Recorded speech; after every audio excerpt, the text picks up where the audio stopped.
Fala pessoal, sejam todos muito bem-vindos a mais um vídeo aqui no canal do JP Fará. Eu sou João Pedro Fará e no vídeo de hoje eu vou comentar tudo sobre o que eu vi em loco no Maracanã na vitória do Fluminense por 2-0 contra o Vasco da Gama, com direito a um golaço do meio do campo de Germancano. Tudo isso e muito mais depois da vinhetinha.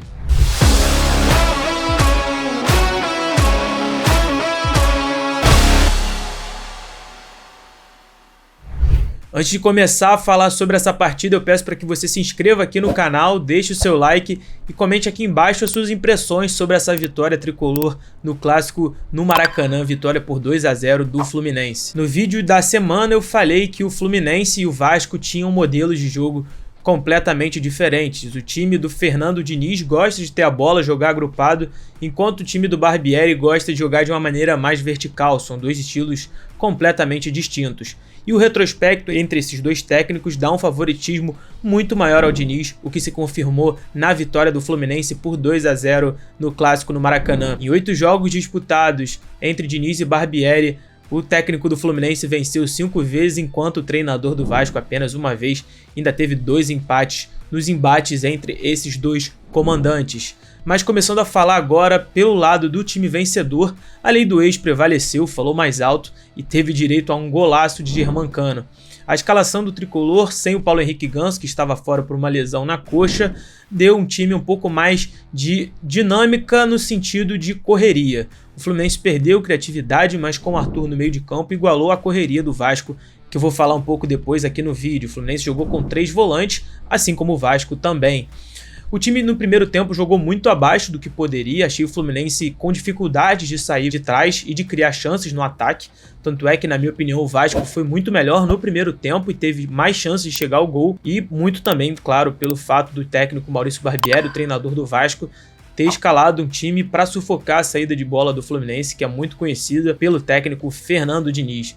Na segunda etapa, o treinador trocou ali o meio de campo, tirou o Arthur e colocou o Lima, que é um jogador mais experiente do que esse jovem jogador da base, e o Fluminense ganhou um pouco mais de força ali no meio de campo. O Fluminense estava tendo boas investidas pelo lado esquerdo, principalmente com o Keno para cima do Puma Rodrigues, que sofre muito na marcação, esse lateral uruguaio.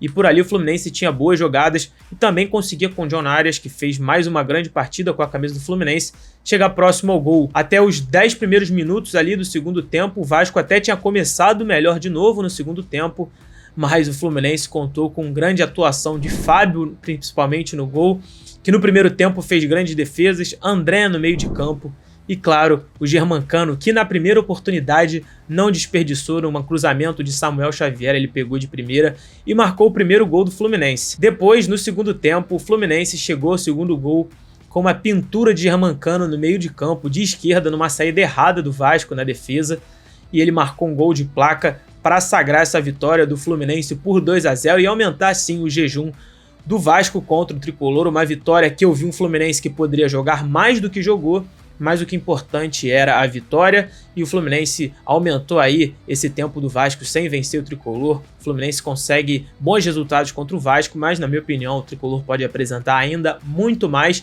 do que apresentou. Um gol de placa de Germancano que mesmo em loco foi ainda mais bonito do que na TV. Agora falando do lado derrotado que foi o Vasco nessa partida, sem o volante Jair, que na minha opinião é o melhor do time, o Maurício Barbieri colocou 3 jovens no meio, Barros, Rodrigo e Galarza. Ninguém entendeu muito quem estava no Maracanã, essa escalação do Maurício Barbieri, mas surpreendentemente o time competiu, foi bastante agressivo e dificultou muito a saída de bola do Fluminense. Para mim, o Vasco jogou muito melhor até do que o Fluminense na primeira etapa, e com destaque além do meio Rodrigo, o volante, que foi muito seguro, Gabriel Peck e Alex Teixeira no ataque conseguiram boas jogadas. O Peck finalizou uma na gaveta, uma defesaça do Fábio, e também Alex Teixeira construiu bastante, jogou ele no lugar do Nenê, que estava no banco e entrou no segundo tempo, e deu mais dinâmica ao time, um time agressivo, um time marcando em cima, como é o jeito de jogar de Maurício Barbieri. Ele gosta de um time leve e que incomode o adversário desde a saída lá de trás, que é o ponto forte do Fernando Diniz. O Vasco, porém, perdeu muitas chances. O Pedro Raul perdeu uma de cabeça debaixo do gol, e na segunda etapa ele perdeu uma outra também de cabeça, que passou muito próximo ao gol e, claro, também com méritos do Fábio, mas eu estava no estádio e falei que quando chegasse no lado do Fluminense, o Germancano não perderia e foi o que aconteceu. A defesa, na minha opinião, ainda expõe muitos problemas, ainda tem muita dificuldade, principalmente nas laterais. Puma Rodrigues e Lucas Piton sobem bastante ao ataque, mas deixam muito a desejar na parte defensiva e ficou nítido sim nesse jogo contra o Fluminense, com Arias e com Keno deitando e rolando nos laterais do Vasco, que são muito ofensivos.